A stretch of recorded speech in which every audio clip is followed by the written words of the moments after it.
भूपति को कोई काम करने की जरूरत न थी क्योंकि धन संपत्ति की कोई कमी नहीं थी। फिर भी बेकार बैठे बैठे ऊब जाना स्वाभाविक है। चूंकि ग्रहों के प्रभाव से वो काम के आदमी होकर पैदा हुए थे, अतः संयोगवश उन्हें एक अंग्रेजी समाचार पत्र निकालना पड़ा। इससे ये हुआ कि धन आने वाली समस्या हल हो गई और इस बात समय को अधिकता के लिए उन्हें फिर विलाप नहीं करना पड़ा। लड़कपन से उन्हें अंग्रेजी में लिखने और भाषण करने का शौक था।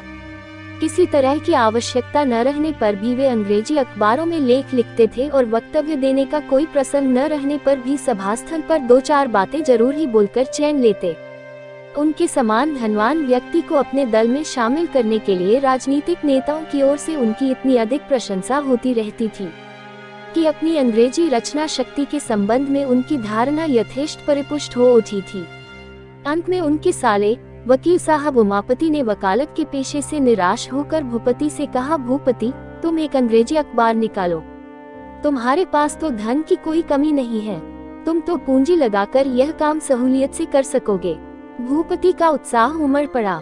दूसरों के अखबारों में वक्तव्य लेख आदि प्रकाशित करने में गौरव नहीं है, अपने ही समाचार पत्र में स्वाधीन लेखनी को पूरे वेग से दौड़ा सकूंगा, ये सोचकर साले को सहकारी बनाकर बहुत थोड़ी उम्र में ही भूपति संपादक की गद्दी पर बैठ गया। कम उम्र में संपादकीय और राजनीतिक नशे का बहुत जोर रहता है। विशेषतः भूपति को उन्मत्त बना देने की कोशिश करने वाले लोगों की कमी भी नहीं थी।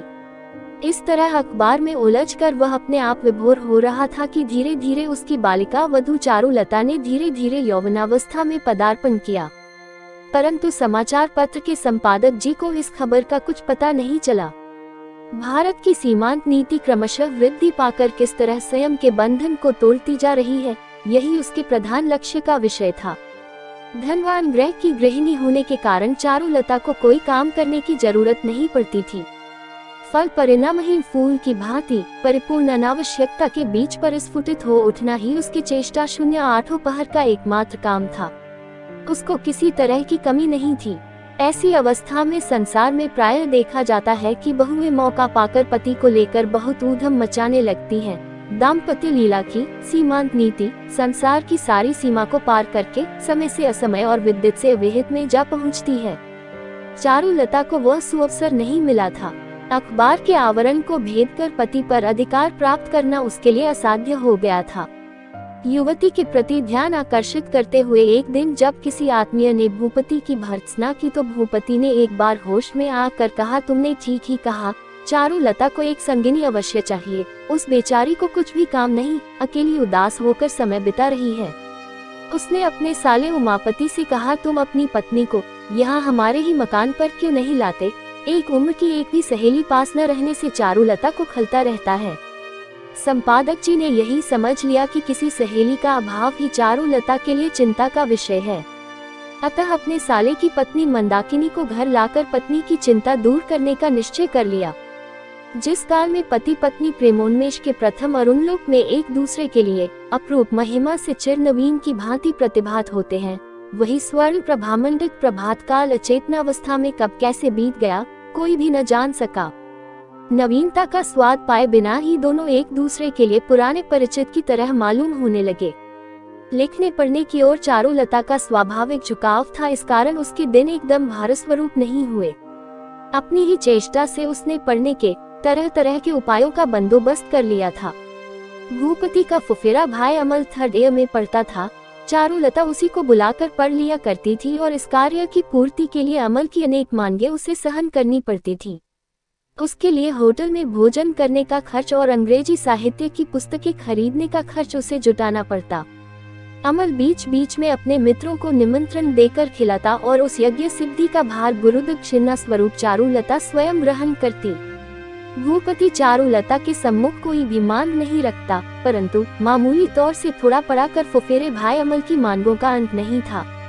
इस बात को लेकर चारुलता प्रायः बीच बीच में बनावटी क्रोध और विद्रोह प्रकट करती, किंतु किसी आदमी के कुछ काम में आना और स्नेह का उपद्रव सहना उसके लिए बहुत जरूरी हो गया था। एक दिन अमल ने कहा, भाभी, हम लोगों के कॉलेज के राजवंश का विद्यार्थी राज अंतःपुर के खास हाथ के बुने हुए कारपेट के जूते पहन कर आता है। यह मेरे लिए सह्य नहीं है, एक जोड़ा कारपेट का जूता चाहिए, नहीं तो अब किसी तरह पद मर्यादा की रक्षा न कर सकूंगा। चारुलता, हाँ ठीक है, तुम चाहते हो कि मैं बैठकर तुम्हारा जूता सी कर मरूं? यह नहीं होगा, दाम देती हूँ, जाओ बाजार से खरीद लो। अमर ने कहा, ऐसा नहीं हो सकता। चारुलता जूता सिलाई का काम नहीं जानती और अमल के सामने उस बात को अस्वीकार भी नहीं करना चाहती। अमल जो चाहता है उसकी पूर्ति होनी चाहिए। संसार में वही तो एकमात्र प्रार्थी है। उस एकमात्र प्रार्थी की प्रार्थना मंजूर किए बिना वह नहीं रह सकती। अमल जिस समय कॉलेज चला जाता, उस समय वह छिपकर बड़े यत्न से कारपेट की सिलाई सीखने लगी। कुछ दिनों के बाद अमल स्वयं जब अपने जूते का प्रसंग एकदम भूल गया।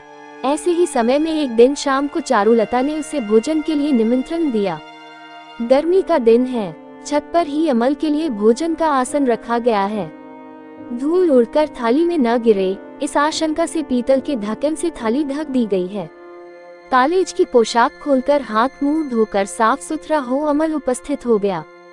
अमल ने आसन पर बैठकर ढक्कन खोलकर देखा, थाली में नया तैयार किया हुआ रेशम का एक जोड़ा जूता रखा हुआ है। चारुलता ठठाकर हंसने लगी। जूता पाकर अमल की आशा और बढ़ चली। उसने कहा, अब गलाबंद रेशम की रुमाल फूलदार कसीदे से तैयार मिलना चाहिए। बैठक खाने में बैठने के लिए जो आराम कुर्सी है, उस पर लगे हुए तेल का दाग छिपाने के लिए एक नक्काशी खींचा हुआ गिलाफ भी जरूर आ जाना चाहिए। प्रतिवार ही चारुलता आपत्ति प्रकट करके झगड़ा करती और प्रत्येक बार बड़े यत्न और बहुत ही स्नेह के साथ शौकीन अमल का शौक पूरा कर देती। अमल कभी कभी पूछता, भाभी कहाँ तक हुआ? चारुलता झूठ मूठ कहती, कुछ भी नहीं हुआ। कभी कहती, यह बात मुझे बिल्कुल याद न थी। किंतु अमल छोड़ देने वाला लड़का नहीं, प्रतिदिन याद दिलाना और तकादा करता। अमल के इन उपद्रवों को और भी उत्तेजित करने के लिए ही चारुलता उदासीनता दिखलाकर विरोध प्रकट करती और अचानक एक दिन उसकी प्रार्थना पूरी करके तमाशा देखने लगती। धनवान गृहस्थ के घर में चारुलता को और किसी के लिए कुछ भी नहीं करना पड़ता, केवल अमल ही उसको काम कराए बिना नहीं छोड़ता। उसके इन्हीं सब छोटे छोटे शौक के कामों में हो उसकी स्त्री सुलभ आकांक्षाएं पूर्ण होकर शांति का अनुभव करती थी। भूपति के अंतःपुर में जो 1 एकड़ जमीन पड़ी हुई थी, उसे यदि बगीचा कहा जाए तो अत्युक्ति न होगी। उस बगीचे की प्रधान धन संपत्ति अमरे के एक ही विलायती पेड़ में निहित थी। दोनों ने मिलकर कुछ दिनों से नक्शा खींचकर एक प्लान बनाया था और महा उत्साह से इस जमीन पर एक बगीचे की कल्पना भी निश्चित कर ली थी।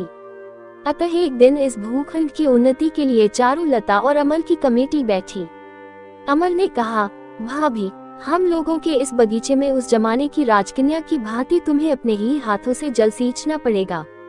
चारुलता ने कहा, पश्चिम तरफ के कोने में एक झोपड़ी तैयार करनी होगी, एक हिरन का बच्चा भी रखा जाएगा। अमल ने कहा, एक छोटी सी झील भी बनाने की जरूरत है, उसमें बत्तख रखे जाएंगे। चारुलता ने इस प्रस्ताव से उत्साहित होकर कहा, और इसमें नीला कमल होगा, बहुत दिनों से नील कमल देखने को मेरी साध लगी हुई है। अमल ने कहा, उस झील के ऊपर एक छोटा सा पुल बना देंगे और घाट पर एक सुंदर छोटी डोंगी रहेगी। चारुलता ने कहा, परंतु घाट अवश्य ही सफेद संगमरमर पत्थर का बनाया जाएगा। अमल ने कागज पेंसिल लेकर लकीर खींची और कंपास पकड़कर बड़े ही आडंबर से बगीचे का एक नक्शा खींच लिया। दोनों ने मिलकर अपनी परिकल्पना में संशोधन परिवर्तन करते करते 20 से 25 नए नक्शे तैयार कर लिए। नक्शे के अनुसार कार्रवाई होने पर कुल खर्च कितना पड़ेगा, उसका एक एस्टिमेट बनाया जाने लगा। यह विचार किया गया था कि चारुलता अपने मासिक खर्च की रकम से थोड़ा थोड़ा अंश लगाकर धीरे धीरे बगीचा तैयार कर लेगी। घर पर कहाँ कौन काम कर रहा है, इसकी कोई भी खबर भूपति को नहीं रहती थी। बगीचा तैयार हो जाने पर हठात एक दिन उसे वहां निमंत्रण में बुलाकर आश्चर्य में डाल दिया जाएगा। उस समय वह देखकर ये समझेगा कि अलादीन की सहायता से जापान से एक समूचा बगीचा उठाकर लाया गया है। इस कहानी के अगले भाग को देखने के लिए चैनल को सब्सक्राइब करें और बेल आइकन दबा लें, जिससे हमारी नोटिफिकेशन आपको मिलती रहेगी।